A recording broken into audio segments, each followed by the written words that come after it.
एक और वीडियो, एक और शॉर्ट वीडियो के साथ डॉक्टर फ़हीम अरवलिस का अस्सलाम वालेकुम व रहमतुल्लाहि व बरकात। आज की वीडियो उस पेशेंट के लिए जो कि जूसी फ्रूट आइसक्रीम खाने के बाद उनको दस्त आते हों, इसहाल आते हों, मोशन आते हों, पखाना नहायत ही बदबूदार, जिस्म ठंडा, बार बार घूंट घूंट प्यास लगती हो, शदीद बेचैनी, नकाहत की कैफियत हो, ऐसे पेशेंट के लिए आर्सेनिकम एल्बम।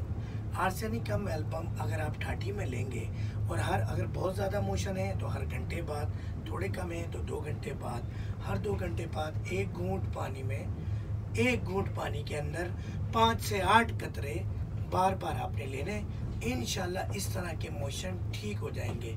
इस तरह की मज़ीद वीडियो के साथ फिर दोबारा आते हैं। वीडियो पसंद आया लाइक शेयर सब्सक्राइब ज़रूर कीजिएगा। ये वीडियोस हम इसीलिए बनाते हैं कि आपको घर में बैठी हुई रेमेडीज़ मिले। गर्मी का मौसम है।